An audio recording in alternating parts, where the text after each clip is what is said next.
Bismillahirrahmanirrahim. Assalamualaikum warahmatullahi wabarakatuh.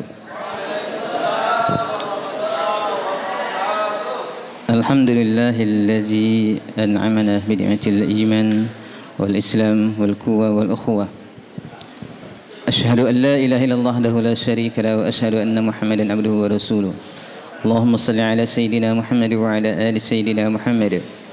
Qala ta'ala fil Qur'anil Karim, a'udzu billahi minasy syaithanir rajim. Bismillahirrahmanirrahim. Ya ayyuhalladzina amanu la tubtilu shadaqatikum bil manni wal adha kalladzi yunfiqu malahu ria'an nas wa la yu'minu billahi wal yawmil akhir famathaluhu kamathali saffadin 'ala turab fa'asabahu wabilun fatarakahu salda la yaqdiruna 'ala syai'in mimma kasabu wallahu la yahdil qaumal kafirin. Yang sama-sama kita hormati Ustaz Haji Yasrul, pembina Yayasan Nurul Ilmi, dan juga yang sama-sama kita hormati Ustaz Muksis, Ketua Yayasan Nurul Ilmi MPD, dan juga sama kita hormati Ibu Dohli Harahap, Ibu Mary, Ibu Lisa, dan Ustaz Samsu Haji Samsu Alam, dan Ustaz Qamaruddin. Dan juga yang saya hormati seluruh majelis asatiz. Alhamdulillah pada hari ini kita diperkenankan oleh Allah SWT untuk hadir dalam kondisi sehat. Amin ya rabbal alamin. Baik, para asatiza, segala puji bagi Allah SWT. Pagi hari ini senantiasa Allah masih menganugerahkan, melimpahkan dengan segenap seluruh nikmat kesehatan, nikmat kesempatan. Dan kita sebagai umat Muhammad sallallahu alaihi wasallam adalah sebaik-baik umat terakhir, dan kelak besok kita yang akan paling pertama dibangkitkan, maksudnya dimasukkan ke dalam surga Allah Subhanahu wa taala. Patut bersyukur dengan nikmat kuntum khairu ummatin ukhrijat linnas. Salawat dan salam kepada baginda Rasulullah sallallahu alaihi wasallam, pada sahabat juga pada keluarganya, dan semoga kita senantiasa istiqamah dalam menjalankan sunnah Rasulullah sallallahu alaihi wasallam. Baik para asatiza, sabahul khair. Oke, alhamdulillah. Dalam kondisi capek mungkin, insyaallah masih fokus, khusyuk ya, tidak tidur, mudah-mudahan masih fokus dalam materi, lebih kurang 30 sampai 40 menit ke depan ya, mudah-mudahan kelar insyaallah. Baik para asatiza, kesempatan pagi ini menjelang siang, sesuai dengan tema yang disampaikan oleh tim BPI, diminta kembali untuk menyampaikan materi tentang niat. Kalau satu bulan kemarin Ustaz Agus telah menyampaikan tentang ikhlas, maka hari ini niat. Maka ada kaitannya sebetulnya, niat ikhlas ya, beriringan, berdampingan, tidak bisa dipisahkan. Nah para asatiza, ketika seseorang itu gagal dalam manajemen niatnya, maka bisa jadi tidak ikhlas, maka timbulnya riya, maka timbulnya ujub dan sebagainya. Nah penting ternyata memang niat ini perlu dikaji terus ya. Maka Nabi itu mengatakan kepada kita, mengajarkan kepada kita untuk senantiasa tajdidun niyah. Apa? Untuk senantiasa memperbaharui niat. Niat kita hari ini mungkin bisa berubah dalam rentang waktu 1 menit, 2 menit, 1 jam, dan bahkan 1 hari. Mungkin dalam rentang 2 tahun, 3 tahun ke depan, sampai bahkan mungkin 2 hari menjelang kita mati pun, meninggal pun, itu akan bisa berubah niat kita. Nah pada saat itu maka penting kita selaku seorang mukmin, selaku orang muslim, tahu bagaimana cara kita menata niat itu dalam manajemen mengelola niat. Salah dalam niat, maka imbasnya adalah terhadap pahala yang akan kita dapatkan. Nah para saudara rahimakumullah, maka pada hari ini kita akan kembali mengaji tentang niat. Mungkin terbesit dalam niat kita, kok tema materi hari ini dari niat terus ya. Materi umum mungkin bagi kita, materi yang sering kita dapatkan di kelas, di ceramah, mungkin bahkan di tempat-tempat, bahkan mungkin kita sendiri pun sudah pernah menyampaikan materi tentang innamal a'malu binniyat ya, dalam bab yang pertama. Nah hari ini coba kita perdalam kembali, kita lihat bagaimana urgensi, esensi daripada niat itu, dan mudah-mudahan dari materi kita sampaikan pada hari ini itu bisa kita membuka cakrawala berpikir kita bagaimana seharusnya kita dalam mengelola manajemen niat kita insyaallah. Baik para asatidzah rahimakumullah, dalam hadis-hadis yang arba'in yang disusun oleh para ulama ya, tidak hanya oleh Imam Nawawi, banyak para ulama juga menyusun kitab-kitab arba'in ya. Nah, salah satunya yang hari ini kita dapatkan yang paling masyhur, kitabnya menyebar mungkin bahkan seantara dunia, bahkan di Indonesia. Dalam kitab yang pertama, dalam bab yang pertama, dalam judul yang pertama itu dibahas tentang niat. Ini menunjukkan, mengindikasikan bahwasanya urgensi niat itu dalam segala aspek amal ibadah kita, dalam segala perbuatan kita, menunjukkan begitu pentingnya niat itu dalam keseharian kita.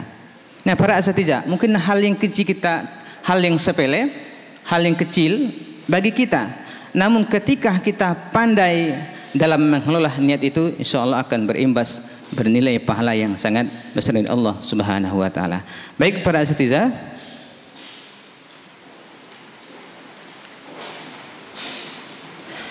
oke, sebelum kita membahas niat, jadi amalan itu ada amalan zahir, ada amalan batin. Kalau amalan batin contohnya apa misalnya? Apa contoh amalan batin? Nah, ada zahir, yang pertama apa? Amalan zahir, yang kedua amalan batin. Kalau zahir berarti amalan yang nampak ya, secara kasat mata kita itu nampak. Contohnya dia apa misalnya? Salat itu zahir kan? Zahir, haji, umroh, apalagi misalnya zakat, infak, sedekah dan sebagainya. Ini amalan yang bentuknya nampak di mata kita. Yang kedua tadi amalan apa namanya? Amalan batin. Contohnya apa misalnya? Sabar, tawakal, ikhlas, niat. Nah, mungkin hari ini ya termasuk kita mungkin juga sama, kita mungkin lalai dalam amalan batinnya. Mungkin kita lebih dahsyatnya dalam amalan zuhir. Kita banyak tahajudnya, banyak ngajinya, banyak tilawahnya, banyak sedekah, infak dan sebagainya ya. Namun kita terkadang lalai dalam mengelola amal batin tadi. Ini kan tidak nampak amal batin ya. Ini tersangkut paut dengan niat tadi, sabar, tawakal dan sebagainya. Maka prioritas yang pertama yang harus kita jaga itu adalah bagaimana kita bisa menjaga amalan batin. Ya, amal batin. Niat ikhlas itu seiring sejalan. Nah, para asatidzah rahimakumullah, maka dua hal ini pondasi yang pertama, yang satu sama lainnya itu saling ini ya, dikuatkan oleh yang lainnya. Ketika kita misalnya sholat hari ini, haji, umroh, zakat dan sebagainya, maka harus menjadi pondasi yang harus kita bangun pertama adalah bagaimana kita menguatkan amalan batinnya. Kira-kira amalan batinnya sudah seiring belum dengan amalan-amalan yang kita lakukan? Contoh tadi misalnya kan kita sedekah, infak dan sebagainya. Kita infaknya sehari mungkin 10.000 rutin berimpak sehari. Ke masjid mungkinnya kita berinfak untuk material pembangunan dengan banyak 100 semen, 200 semen dan sebagainya. Nah, ini harus kita pondasi kuatkan adalah bagaimana kita menjaga pondasi amalan batin tadi. Ini berkaitan dengan apa? Berkaitan dengan niat, ikhlas. Nah, kalau dua ini tidak seiring satu dengan yang lainnya, maka dikatakan oleh Allah Subhanahu wa taala dalam Al-Qur'an di surah Al-Baqarah tadi, ya ayyuhalladzina amanu la tubtilu shadaqatikum bil manni wal adha kalladzi yunfiqu ma'al an-nas. Ya, wahai ya ayyuhalladzina amanu, wahai orang yang beriman, la tubtilu shadaqatikum, janganlah kalian batalkan, janganlah kalian hapuskan ya shadaqatikum, sedekah kalian itu dengan bil manni wal adha, dengan perkataan yang menyakitkan dan sebagainya. Perumpamaannya itu seperti apa? Seperti debu yang di atas batu licin yang diterpah oleh hujan lebat, maka debunya itu akan menghilang, batunya kembali licin. Wallahu la yahdil qaumal kafirin. Inilah perumpamaannya para asatidzah ketika kita gagal dalam manajemen mengolah niat kita, maka tak ubahnya tadi debu yang di atas batu licin dan hilang diterpa oleh hujan yang lebat. Para asatidzah rahimakumullah, ini kita pahami yang pertama adalah amalan terbagi dua. Yang pertama amalan batin, amalan zahir, dan yang kedua adalah amalan batin. Baik, ini yang pertama tadi, sejatinya amalan menempati posisi prioritas utama di hadapan Allah Subhanahu wa taala. Para asatidzah rahimakumullah, mungkin bahkan kita sesama kita melihat ya, ada secara kasat mata kita melihat orang secara zahirnya amalnya biasa-biasa saja. namun di hadapan Allah Subhanahu wa taala sangat luar biasa sekali. Atau sebaliknya, kita melihat ada seseorang yang secara zahirnya ya, infak sedekahnya mungkin sangat luar biasa, salat tahajudnya tiap malam ya, tilawahnya 2 juz sehari, 3 juz sehari, namun di hadapan Allah Subhanahu wa taala tidak ada apa-apanya. Kenapa? Mengapa? Karena tidak berisi antara amal zahir dan amal batin. Para asatidzakumullah, kita melihat bagaimana misal kejadian ketika orang lagi sholat mungkin dicabut Allah Subhanahu wa taala ajalnya, dan dia mati dalam keadaan husnul khatimah dalam zahir kita. Mungkin bahkan kita melihat ada orang yang meninggal dunia dalam keadaan berbuat fasik ya, di tempat maksiat dan sebagainya. Ini secara kasat mata kita. Ternyata ya, ada memang amalan-amalan dahsyat yang mereka lakukan yang tidak kita lihat secara zahir mata kita, dan itu hanya Allah dan Ia yang tahu. Para asatidzakumullah, maka amalan zahir yang paling tinggi adalah salat, dan maka amalan batin yang paling tinggi adalah niat dan keikhlasan karena Allah Subhanahu wa taala. Kita ingat kisahnya Uwais Al-Qarn, bagaimana beliau adalah sosok seorang yang tidak dikenal di bumi, namun ia dikenal di langit. Beliau, kalau kita lihat dalam hadis yang dikatakan oleh Nabi Muhammad SAW, ketika itu Rasulullah menyampaikan kepada Umar bin Khattab radhiyallahu an, sesungguhnya tabi'in yang terbaik adalah seorang laki-laki yang bernama Uwais. Ia memiliki seorang ibu dan dulunya berpenyakit kulit, tubuhnya pada putih-putih ya. Jika bertemu dengannya, perintahkanlah kepadanya untuk meminta ampun untuk kalian. Demikianlah sabda Nabi pada Umar bin Khattab radhiyallahu an. Para asatidzah rahimakumullah, Uwais Al-Qarni, kalau kita lihat sejarahnya bagaimana sangat berbakti kepada orang tuanya. Dalam satu permintaan orang tuanya yang sudah syekh, sudah tua, meminta kepada Uwais untuk memberangkatkan haji ya, memberangkatkan haji dalam kondisi Uwais Al-Qarni tidak mempunyai harta yang banyak. Ya, perjalanan dari Yaman ke Makkah, kita bayangkan berapa ribu kilometer, berapa ratus, tidak tahu jauhnya berapa itu ya, jauh ya. Yaman ke Makkah itu sangat jauh sekali. Dengan kendaraan yang ketika itu Uwais Al-Qarni tidak punya banyak harta ya. Maka dia dilatih, kita lihat dalam sejarahnya bagaimana Uwais itu latihan memikul domba ya, dari bukit ke bawah bukit terus sampai kurang beberapa bulan. Nah, ternyata tujuan itulah bagaimana ketika Uwais untuk mampu ketika kelak memikul orang tuanya ke dalam menunaikan ibadah haji. Nah, para asatizah rahimakumullah, dan Uwais Al-Qarni dikatakan oleh Nabi Muhammad SAW bahwasanya adalah sosok yang dikatakan tadi mempunyai penyakit kulit ya di sekujur badannya, yang mungkin orang segan untuk melihatnya, berteman dengannya, bersahabat dengannya, namun ada memiliki sesuatu amalan dahsyat. Nah, ketika dalam perjalanan dari Yaman ke Mekah, dan sesuai dengan dikatakan oleh Nabi Muhammad sallallahu alaihi wasallam kepada para sahabat tadi, bahwasanya ada sosok tabi'in yang kelak besok akan berhaji ke Mekah. Kalaulah engkau bertemu dengannya wahai Umar, memintalah doa kepadanya, mintakan ampun pada Allah SWT melalui wasilahnya Uwais Al-Qarni. Karena mengapa? Doanya Uwais Al-Qarni itu diijabah oleh Allah SWT. Maka diceritakan dalam sirah itu, maka Umar bin Khattab radhiyallahu an ketemu dengan Uwais Al-Qarni, dan dia memintakan doa kepada Uwais Al-Qarni untuk memintakan ampun kepada Allah SWT pada Umar bin Khattab, dan didoakan oleh Uwais Al-Qarni. Maka Umar bin Khattab radhiyallahu anhu berkata kepada Uwais Al-Qarni, wahai Uwais, engkau mau pergi ke Kufah? Benar wahai Amirul Mukminin. Saya akan menuliskan satu surat yang akan saya titipkan kepadamu untuk disampaikan kepada para pemimpin di sana di kota Kufah, yang insya Allah dengan surat ini nanti akan memudahkan dalam perjalananmu. Apa jawabannya? Dan Uwais Al-Qarni menolak apa yang ditawarkan oleh Umar bin Khattab radhiyallahu anhu. Karena mengapa?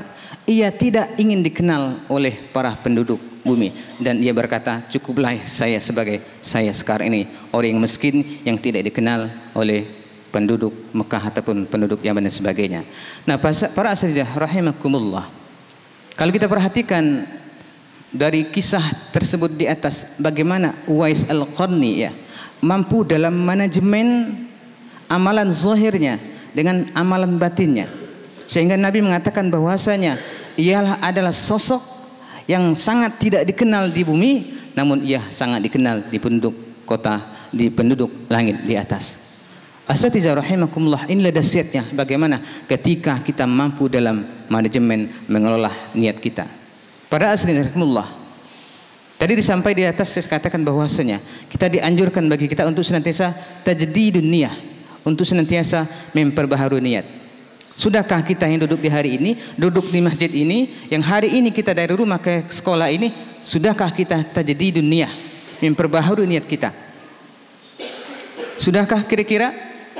Ini pertanyaan bagi kita para saudarakullah. Janganlah kita dari rumah ke sekolah hanya untuk menjalankan, menuntaskan kegiatan-kegiatan apa yang ada ditetapkan oleh BPI dan sebagainya. Maka tajdidun niyah wa tashihiha itu menjadi prioritas bagi kita yang pertama. Para saudarakullah, beginilah ibaratnya ya, kalau kita lihat ibarat benang, ibarat tali, begitu kusutnya ya, banyak ikatan simpul-simpul di situ yang itu harus kita urai setiap hari. Ketika kita melakukan satu kebaikan, maka kita tengok lagi ke belakang, sudahkah lurus niat kita, ataukah masih dalam keadaan posisi tali yang masih semeraut ya dengan simpul-simpulnya. Para saudarakullah, inilah ibarat niat. Niat seperti apa? Seperti surat, salah tulis alamat akan sampai salah tempat. Begitulah ibaratnya ya. Nah, ingat, begitu jelas insya Allah. Maka sebelum kita melakukan sesuatu, tuliskan dulu alamatnya dalam hati kita. Ini untuk Allah atau untuk manusia. Nah, kalau alamatnya salah, maka insya Allah bahannya, berkasnya juga insya Allah akan menjadi salah. Baik, kita masuk ke pembahasan kita. Akan lebih detail kita bahas insya Allah. Komentarnya hilang. Oke, baik. Saya mengulang ke sini berarti.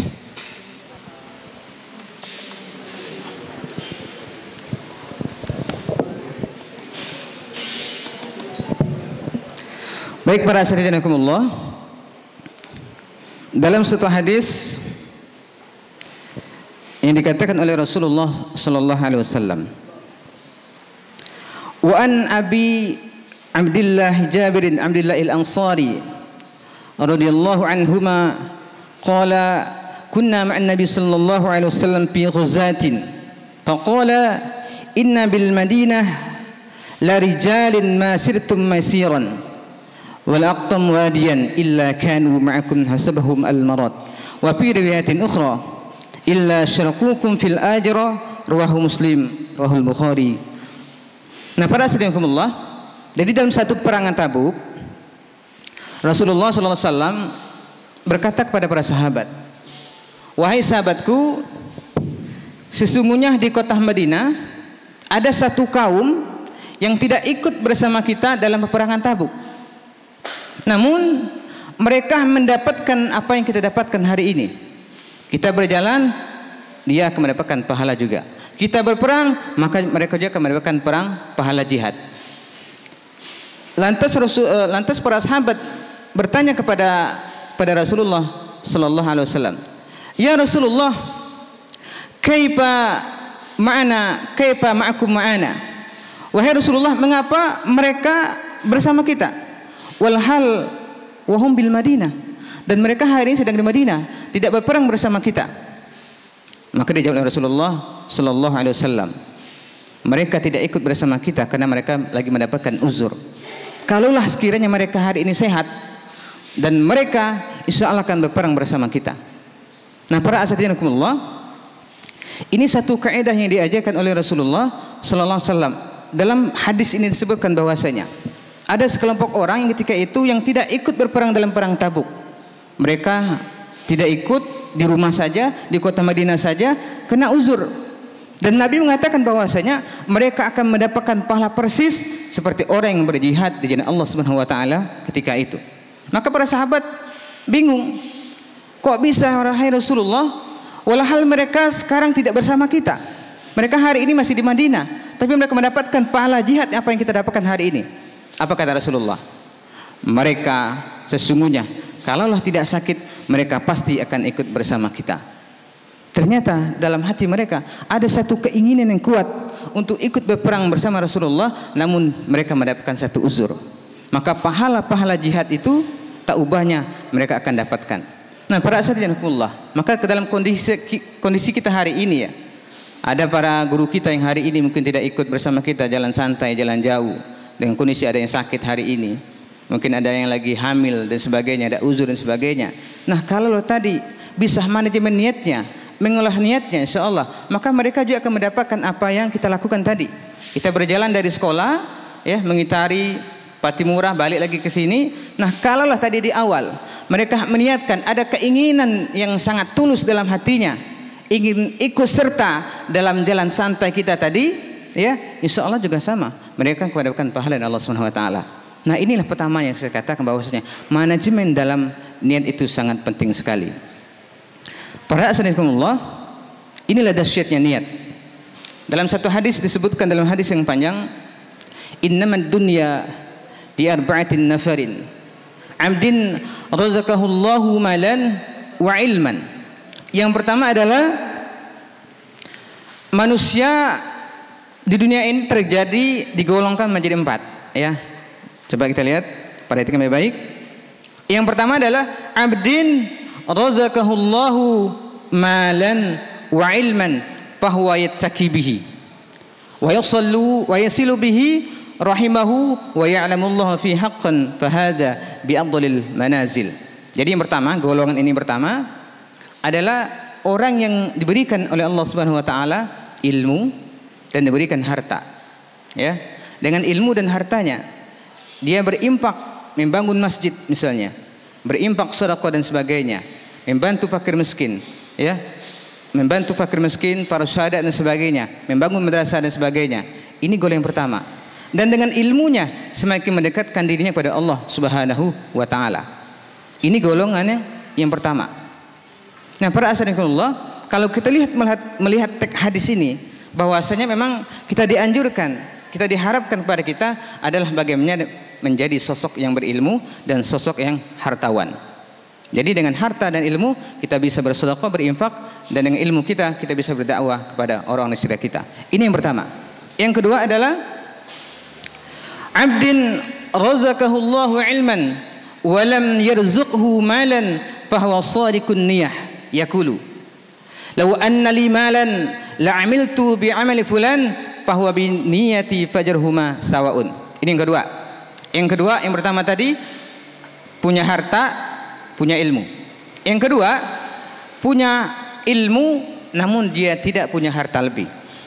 Namun dalam hatinya yaqulu lau annani malan la amiltu bi amali fulan.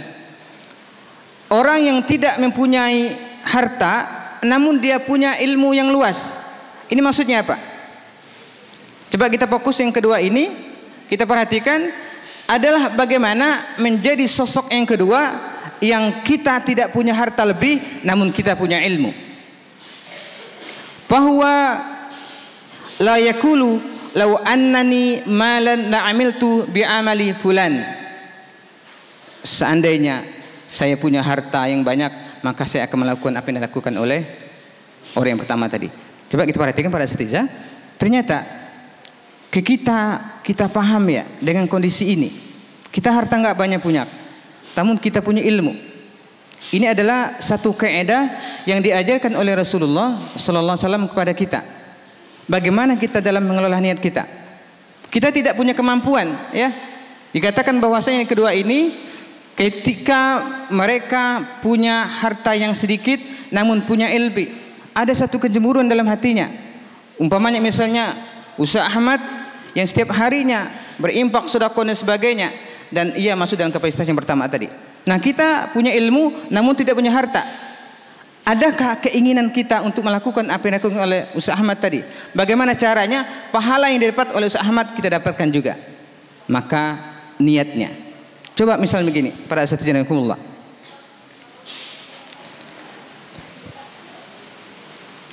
Niatkan dalam diri kita, ya. Niatkan dalam diri kita azamkan dalam diri kita, di sini disebutkan bahwanya shadiqun niyah. Maka pahalanya bahwa bin niyatihi fa ajruhuma sawaun. Dengan manajemen niat saja, maka pahalanya sama apa yang dilakukan oleh yang pertama tadi. Dengan ilmunya dia mengajarkan, maka akan mendapatkan pahala yang banyak. Dengan hartanya dia berinfak, sedekah dan sebagainya, maka dia akan mendapatkan dua pahala yang besar. Nah, dengan kondisi yang kedua ini, hanya memiliki ilmu saja namun tidak memiliki harta, namun dengan niatnya, maka dia akan mendapatkan keduanya. Nah, para sahabatullah, kalau kita perhatikan di sini ternyata dengan niat yang ikhlas, bahwa shadiqun niyah, dengan niat yang tulus tadi, wa huwa bin niyatihi fa ajruhuma sawaun, maka pahala bagi duanya itu sama dengan orang yang pertama. Nah, dengan andai-andai kita, ya Allah, sekiranya saya diberikan oleh Allah kepadaku harta yang banyak, niscaya aku akan melakukan apa yang dilakukan oleh Ustaz Ahmad, maka pahalanya kita juga akan dapatkan. Nah, coba kalau kita telisik kembali, kita lihat hari ini siapakah tokoh-tokoh yang paling besar, ulama-ulama yang besar yang di abad sekarang.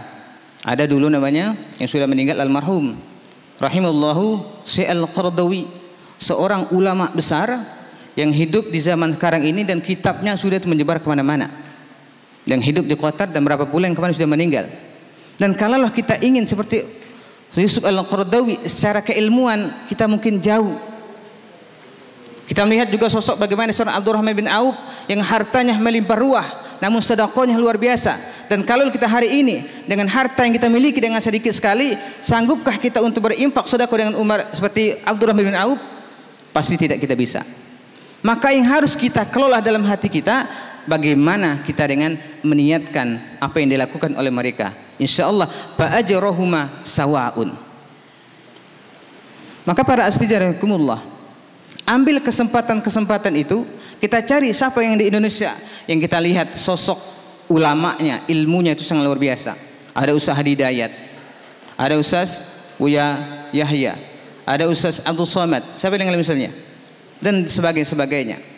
Secara keilmuan kita mungkin tidak apa-apanya, maka untuk mendapatkan pahala yang didapatkan apa yang didapatkan oleh mereka, maka niatkan dan milik kita, ya Allah, andaikan saja Engkau menganugerahkan kepada kami seperti ilmunya Ustaz Hidayat, Buya Yahya, Ustaz Abdul Somad, niscaya akan menyebarkan ilmu ini apa sama persis yang dilakukan oleh Ustaz tersebut di atas. Pahalanya kira-kira sama tidak? Sama kira-kira. Nah, kalau kita melihat berkaca dengan hadis ini, bahwa bin niyati fa ajruhuma sawaun. Nah, dengan niat yang kita niatkan seperti itu, maka pahalanya insya Allah akan sama. Nah, dengan kondisi tadi yang kedua misalnya, dengan kondisi kita mungkin yang pas-pasan gaji kita, kita lihat mungkin di tangga kita, di toko sana banyak para dermawan mengimpakkan sedekah dan sebagainya, dan kita tidak mampu untuk melakukan itu. Maka teorinya, maka kaidahnya adalah bagaimana kita berandai-andai dalam diri kita, seandainya saja kita diberikan lebih dalam harta, insya Allah saya akan melakukan apa yang dilakukan oleh orang-orang tersebut di atas. Maka apa dapatnya? Kita akan mendapatkan dengan apa yang dikerjakan oleh mereka. Inilah luar biasanya bagaimana Rasulullah Shallallahu Alaihi Wasallam mengajarkan kita tentang dalam mengolah manajemen kaidah niat. Nah, para sahabat aneh di tangga ini juga ada seorang yang sangat dermawan sekali, seorang pengusaha yang penghasilan sehari itu sebulan itu mungkin dikatakan ratusan juta sebulannya. Impak sedekahnya luar biasa, rajin ke masjid, dan semua office ya di masjid itu digaji. Tetangga di sekitar kami itu yang RT-nya itu, di RT kami 2-3 itu yang para fakir masakin itu juga sama, setiap bulan itu diberikan sembako. Yang satu sembako itu lebih kurang 500.000. Kalau kalikan sampai 30 orang berapa juta jadinya itu? 15 juta. Ditambah lagi dengan impak-impak dan sebagainya. Nah, ini satu peluang bagi kita sebetulnya para asatidzah. Mungkin di rumah para asatidzah juga, ya, di tetangganya, di mananya, coba lihat, perhatikan. Siapa di situ ada teman kita, tetangga kita, atau siapapun orangnya, dari sisi keilmuan atau dari sisi kedermawan ada. Nah, bagaimana kita bisa mendapatkan pahala mereka itu? Ini caranya tadi. Caranya adalah dengan wa'abdin razaqahullahu ilman wa lam yarzuqhu malan bahwa shadiqun niyah. Itu dengan apa caranya? Shadiqun niyah. dengan mentuluskan niat kita. Tulus memang. Dan tulus niat ini hanya kita dengan Allah Subhanahu wa taala. Tidak disebutkan di hadapan orang ramai. Nah, kalau disebutkan itu menjadi riya pula. Maka rumusnya tadi, kaidahnya adalah dengan niat yang sangat tulus pada Allah Subhanahu wa taala, dan niat itu hanya diketahui oleh kita dan Allah Subhanahu wa taala. Inilah para asatidz, dahsyat sangat luar biasa sekali dalam mengelola manajemen niat, dan kita bisa mengambil kesempatan-kesempatan itu dengan kondisi kita, mungkin ilmu kita terbatas dan harta kita terbatas juga. Paham insyaallah? Yang kedua, yang pertama tadi apa? Amdin razaqahullahu malan wa ilman fahuwa yattaqi bihi. Seorang hamba yang mempunyai harta, ilmu, dan dia bertakwa dengannya, dan dia bersilaturahim, memberikan bantuan kepada fakir, syuhada dan sebagainya. Yang kedua, minimal kita dalam posisi yang kedua tadi ya, abdin razaqahullahu ilman wa lam yarzuqhu malan fahuwa shadiqun niyah yaqulu law anna li malan la'amiltu bi'amali fulan fahuwa bin niyati fa ajruhuma sawa'un. Maka rumusnya apa tadi? Fahuwa shadiqun niyah, ya, niat yang lurus. Yaqulu anna li malan la'amiltu bi'amali fulan fahuwa bin niyatihi fa ajruhuma sawa', maka pahalanya sama dengan pahala mereka yang pertama. Siap insyaallah. Maka yang terbaik adalah mana? Manazilul bi afdali manazilil adalah yang pertama ya, bi afdalil manazil, itu yang pertama. Kalau enggak mampu mungkin kita masuk yang kedua. Yang ketiga, coba kita perhatikan siapa manusia yang ketiga. Ini manusia yang gagal mungkin ya. Wa 'abdin razaqahullahu malan wa lam yarzuqhu ilman fahuwa yahbitu fi malihi bighairi ilmin la yattaqi fihi rabbahu wa la yusallu wa la yasilu fihi rahimahu wa la ya'lamullah fi haqqan fa hadza bi akhbasil manazil. Yang pertama tadi berilmu harta, yang kedua berilmu tidak berharta, yang kedua berhartawan namun tidak punya ilmu. Contohnya apa misalnya? Hartanya banyak, judinya jalan terus, maksiatnya jalan terus, ya, khamarnya jalan terus. Inilah yang kedua. Yang ketiga, hartanya banyak tapi berimpak tidak mau, sedekah tidak mau, orangnya orang kikir. Nah, ini termasuk dalam kategori yang ketiga. Yang keempat siapa? Abdin lam yarzuqhu Allahu malan wala ilman fahuwa yaqulu law anna li malan la'amiltu fihi bi'amali fulan fahuwa bin niyyati fahuwa rizhuma sawa'un. Jadi yang keempat adalah dia tidak punya harta, tidak punya ilmu, dan dia berandai-andai, kalaulah saya punya harta yang banyak maka saya akan melakukan perbuatan khamar, judi, ya, maksiat dan sebagainya. Ini niatnya di situ, maka dia akan mendapatkan seperti pahala orang yang pertama. Jelas insyaallah pada saat itu? Bisa kita mengolah niat kita insyaallah. Nah, dalam kondisi real kita hari ini, di sekolah juga sama kan? Kondisi kita yang tiap pagi ke sekolah, maka haruslah kita bagaimana dalam manajemen niat kita itu bisa menghasilkan pahala-pahala yang banyak. Makan kita niatnya apa kira-kira? Hanya untuk kenyang saja, rugi kan? Tidur kita apa niatnya? Hanya untuk menghilangkan lelah, rugi kita kan? Apalagi misalnya memakai baju dengan baju syariat, apa niat kita? Ya banyak ya, nutup aurat, mengikuti agama dan sebagainya. Niatkan lebih. Nah, coba hari ini kita duduk di sini, niatnya udah berapa kita pakai di sini niatnya? Ses, niat duduk di sini apa? Kira-kira yang pertama. Coba kita banyak-banyakin niatnya, kira-kira biar pahalanya banyak. Satu misalnya, thalabul ilmi. Satu. Yang kedua apa lagi? I'tikaf. Nah, ada nggak niat i'tikaf tadi? Nah, lewat ini apa pahala i'tikafnya. Baru dapat pahala thalabul ilminya. Yang ketiga apa lagi misalnya niatnya tadi? Apa lagi, Ustaz? Silaturahim. 3. 4 apa lagi misalnya tadi? 4 apa lagi, Ustaz? Sunapri, apa lagi yang 4? Baru 3. silaturahim, thalabul ilmi, i'tikaf. Yang keempat apa lagi? Makan siang. Makan siang itu bonusnya ya. Bonusnya nanti. Ah, itu bonusnya di situ. Nah, ini pada jazakumullah. Maka itu penting.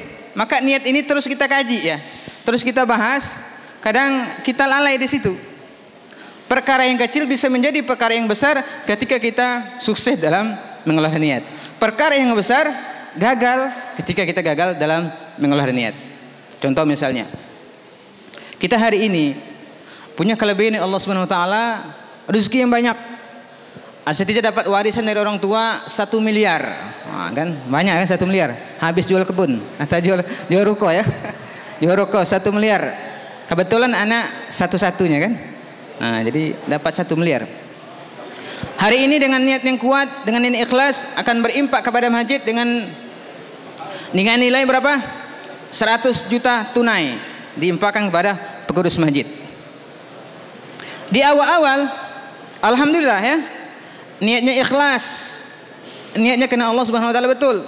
Sebulan, 2 bulan, sampai punya anak, punya cucu. Ketika lewat depan masjid yang pernah kita bangun, yang pernah kita bantu, terucap dalam bibir kita, wahai anakku, wahai cucuku, masjid itu cantik sekali, masjid itu bagus sekali. Kalaulah sekiranya datukmu ini dulu tidak berimpak 100 juta, maka pasti masjid ini tidak akan jadi seperti yang engkau lihat hari ini. Nah, ini gagal ya, gagal dalam istilah menjaga fase-fase niat. Karena kalau kita lihat dalam menjaga niat itu ada 3 fase ya. Fase yang pertama apa? Fase yang pertama adalah sebelum kita melakukan. Nah, tadi gitu. Kita mengajar kepada anak kita, memang yakin dalam diri kita bahwa kita ingin mencerdaskan anak bangsa ini sehingga mereka besok bisa mengenal Allah Subhanahu Wa Taala, mengenal Rasulnya, dan menjadi generasi bangsa ini. Berjalan setahun, besok kita ketemu misalnya, dan anak yang kita ajar itu sudah menjadi orang yang sukses, menjadi dokter, menjadi bupati misalnya, menjadi pengusaha, terbesit ya, terucap dalam ucapan kita, wahai anak, atau kita ngobrol sama siapa, kalaulah bukan saya dulu yang mengajarkan kamu, maka yakin kamu tidaklah menjadi seperti saat ini. Ini fase yang pertama. Jadi pada saat itu, jadi niat itu harus kita jaga sampai kita mati pun sekalipun ya. Fase yang kedua apa? Fase amal sedang dilangsungkan. Dalam beramal soleh, dalam berimpak sedekah, dalam tilawah kita dan sebagainya, dan itu terus harus kita jaga sampai masuk dalam fase yang ketiga insyaallah. Oke, baik para setiza, waktu sudah hampir selesai. Jadi saya simpulkan dalam materi hari ini bahwasanya kita minimal masuk dalam kategori golongan manusia yang kedua. Apa tadi? Adalah seorang hamba yang diberikan oleh Allah SWT berupa ilmu, namun tidak diberikan harta. Namun niatkan dalam diri kita dengan shadiqun niyah, dan insya Allah kita akan mendapatkan fa'ajrahuma sawaun, maka pahalanya sama persis dengan pahala orang yang pertama tadi ya. Nah, baik, insya Allah begitu para asatidzah, karena kita dibatasi oleh waktu, jadi saya cukupkan untuk hari ini. Mudah-mudahan dengan manajemen niat yang baik ini insya Allah akan berefek positif terhadap bagaimana dahsyatnya niat itu dalam segala amal ibadah kita. Mungkin cukup. Ala ihtimamikum. Assalamualaikum warahmatullahi wabarakatuh.